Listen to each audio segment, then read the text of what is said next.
jijjiirame Abiy Ahmad jalqab kun waggaa keessa tag deema deema kara sirrir jira warreen injira Abiy Ahmad kara sirrir injiru dogongor guddoo hojjechuu jiru warreen injira kan keessa kan fudhatati baay'ee jalqabu mayyuu ani barre namni na dursee qeeqeen jiru garuu dhugaa namaa baasurra wikinasii namaa baasutu namatti tiniin kun dhufe amma sirriirra hin jiru ana akkamitti sirriirra hin jiru seete inni Oromoodha harki isaa dhiiga Oromootiin xuraa'uun qabu akka wallaalummaa kiyyaatti maal isa gorsa beetta TPLF ummata Tigraayitti hudduu gatattee nu fixaa turte nafxanyoonni ummata Amaaraatti hudduu gatatanii Oromoo fixaa turan Mangistuu Hayilamaariyaam qofa beettaa kan jidduu irratti akkas ta'e namni kamu saba kamiyyuu keessaa dhufee aangoo qabatu kana booda akka inni aangoo irra turus kan godhu Oromoo akka inni aangoo irra hin turres kan gochuu danda'u Oromoo okay me Dr. Abiy kun Oromoo miidhaa jin dantaa Oromoos eegaa hin jiru haa jennu gaaffii Oromoos hin deebisne haa jennu fincillis ka'e morminis ka'e akka inni aangoo irraa bu'us godhame eenyutu morra kora Oromoo dhaabilee Oromoo keessa isa karaa nagaatiin dorgomumo isa afaan qawweetiin lolu kamtu dhaqee achi qabata innis gaaffii biraa bara namoonni hedduun Abiy Ahmad nafxanyaan butamee jedha qabsoon isaa Oromoon sirna kan keessa fayyadamuutu hin jirtu jedha Oromoo waan adda waan fayyad qabdi baala gizee dhamte gizee du'aati illee attaak waan godhamtuuf warree baan deemaa beetta magaala kana keessa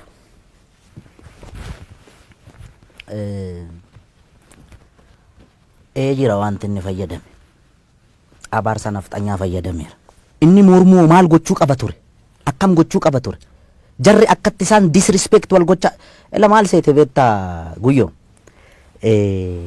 awwakkush naakkush jetti jarri waltuufi rakkoo hamaan kan jiru warra dhaaba siyaasa Oromoo kana oofan bira malee uummata bira miti dantaa wal dhabde isaanii kana fayyadamte gareen Habashaa yookaan gareen nafxanyaan Oromoo miidhaa jirti jechuu kan of course amma walumaa galatti maal akka ta'e beetta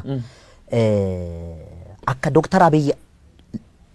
Dr. Abiy waraana isaa ajaje akka Jawaar ajjeesu yookaan qabsaa Oromoo hayyuu tokko akka ajjeesu nafxanyaan halkanii guyyaa irratti hojjechaa jirti gaafa muummichi ministeeraa waanuma xinnoo bar waan guddaa miti bar gaaffiin deebi'een jiru beettaami meeqa fuulduratti hin deebisan hin beenu gaaffiin Oromoo waan guddaan turre bar biyyattii kana keessatti akka arjummaa isaatti waanuma xinnoo waanuma Oromoo urgooftu kan yoo godhe qullaa sirbiti baatee bar nafxanyaan miidiyaa ishiitiin FM jiru hundi jechuudha yoo nagno waan isaan hin jedhiin hin jiran beetta gaafa immoo inni xiqqoodhuma saayikoolojii Oromootti wanta buutu kana yoo godhe yetimmi walad tini balinji la Itoophiyaan jedhanii tela hin bubbisu beetta maal dookumentariin irratti hojjechaa ooluu miti maal anjira gubbaatti yaa galaaneetiyya ette fardi siidaa hatan siidaa dabalee sini ette wanni ette erganu daangeessani barii turee bulbul farda badyaa caalu wanni farda waan fardaa sobtachi keessa waarke farda siidaa hataniidha farda siidaa hatani siidaa dabaleen soore erganu daangeessani barri turee bubbulee fardi siidaa dabalee sun farda mililik irra taa'ee kunu amma suura ka'e san farda hatame beetta eentati namicha nami hattu humnaan qotee bulaarraa fudhate beetta ijoollee Arsadi promotion ka jedhaman bolaa sadan tokko jira Sisaay Bulbulaa waggaa 8 dura sochii hamaa gaggeessaa turan kitaaba isaan barreessan irratti arge beette siidaa dabaleen kun nama galaan farda isaa kaalchoo fi garbuu qallabaa ture gorroo jalatti Oromoon sangaa fardaa isaa maal godha beetta guyyaatti yeroo lama dhiiqa beeke naannoo keenyatti nuti farda goojeedhaaf lolaaf itti qophoofsitu kan leenji'amu garbuu nyaata gorroo jala hidhame namichi kun gaafa farda taphatu beekamaa ta'e odeensi qaba beetta akka kitaaba sanarra jedhutti seenaani gorgisitu taabonni wayii hin baay'adhani as birbirsa gooroo kanatti nami kun maqaa qaba siidaa dabaleen kun namicha bira qaqqabe fakkaa namilik bira odeeffannoo milik bira waa maatiin haa taphatu jedhame inni farda isaa miicee maaloo jedhee bareechee galaan irraa sakaraa dhufe beetta sakaraa dhufee goojiirra mul'atee na dhadha'u kana argee nugusni taa'ee argaa ture. Harkaa fuudhaa jedheen irraa bute beektaa waameetu farda akkasii kun mootiif malee nama qotee bulaa akka keetiif hin ta'u isa jedhanii nu abaaran sana jettaa mire jedheeni harkaa fuudhee siidaa dabaleen boo'aa deeme. Kanaaf gaafa amma farda kana laalu nan aara beektaa farda hatame farda nu jalaa hatame kanarra taa'anii hin qaanofneen nama qaaneessiteedha. Inumaayyuu immoo suura kaa'anii cimaanii. Dhaloonni kun waa'ee farda kanaa gaafachuu qaba barbaachisaa taanaan beektaa. Fardi abbaa qaba beektaa. Warri Minilik leellisu ka fardi kasaati jedhu maal jettaan fardi kasaati inni fardumisaatiin dhufee. No inni calqaba harree yaabbatee dhufe. Gara Oromiyaa gaafa seenu seenaa jedhaa bara caaluu miti kan jedhu. Seenaan immoo rirmi nyaatu beektaa. Seenaan seenaadha. Okay? Yaabbii fardaa isatti beekanni amma waa'ee Adwaa faana wal qabate warri lole kun tuulama kana fardaan dhaqee dhukkeerraa kaase minni wotoorra ka'ee danda'a yookaan qabaniif ittiin deema ta'an beekamu. Ammas bari ijoolleen gaafa fakkeessitu siidaa isaa bukkeetti gaafa Adwaan kabajamu ijoolleen jijjirti farda jalatti qabanii kan deddeemu.